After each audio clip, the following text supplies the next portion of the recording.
everyone, I'm Holly Clark. I am co-author of the Google Infused Classroom, and I tell you this because this video is called the Fun Infused ISTE experience. ISTE is in Chicago this year. Little known fact, I spent most of my adult life in Chicago, and I am obsessed with the city. I think it's the best American city there is. Sorry for other cities. And I want you to feel the same way about Chicago that I do and have a love of it. And you're going to get a love of it by visiting some of the great attractions. And I want to give you my top 10. So I'm going to make it quick and talk fast. But the first thing that you're going to want to do, and you're going to want to book this now, is the Chicago River Cruise. The Architectural Society puts one on. It's fantastic, telling you the stories of Al Capone and how the buildings got built and who's in them and all the amazing stories as they cruise from the lake all the way down the river. So you're going to want to book that right away.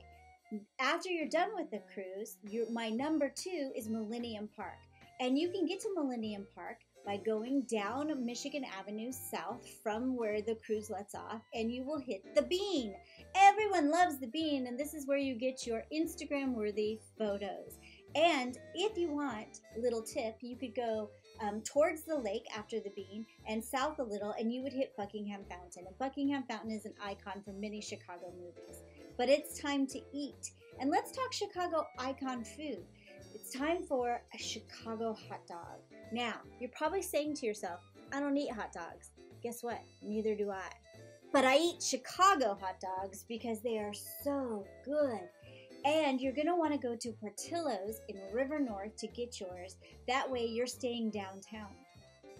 And when you're done eating, you'll say, oh, that was good.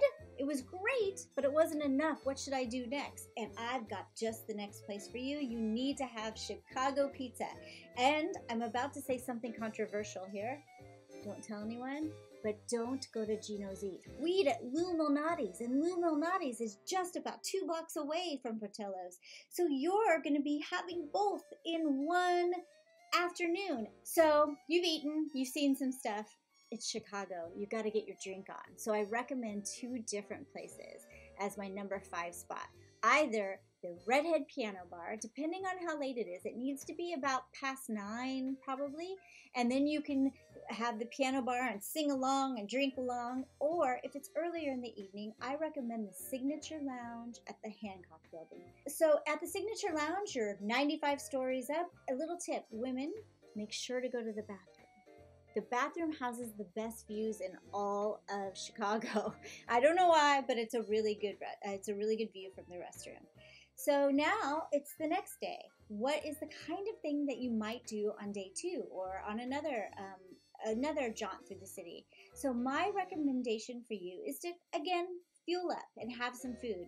So one of the icons of Chicago is Rick Bayless. Rick Bayless is the Mexican chef of the world practically, and he was actually voted top U.S. chef at one point.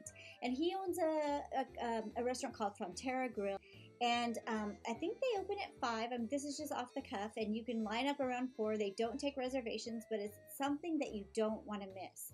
So make sure to get to Frontera Grill. If you can't get in, look up Rick Bayless on your phone. There are like 4 other restaurants in the area probably you can go to.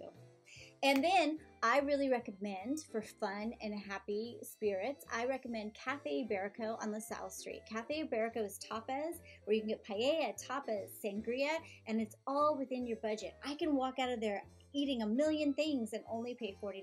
So that's my next recommendation. If you are looking for some entertainment, Second City is the stage in which actors that you know got their start. So you can go there and see a play, or you can head in the Uber for, I don't know, probably a $15 Uber ride over to Comedy Sports Improv, which is like my favorite improv ever. Chicago is really famous for their improv experience, so seeing improv in Chicago is a big deal, and Comedy Sports is my favorite. But it's not downtown. It's in one of the neighborhoods, which you might find interesting. And finally, after you've done these things, you've got to get to a Chicago rooftop. And the rooftop bars are all the rage in Chicago, and you can go to either Cindy's, the Terrace at the Trump. Now, You might have some feelings about Trump, or you might love Trump, so it might be great, but I think it's worth it no matter how you feel about Trump. There's the rooftop up on the Little Goat and Sarais, which is at the top of the Virgin Hotel, and I gotta tell you, my heart goes to Z451. It used to be my hangout back in the day. And it's got great views. It's still still happening, and they muddle their drinks. And these are places where you can have a great time in Chicago. So it's the Fun Infused ISTE experience, and I hope you'll try some of these. And thanks so much.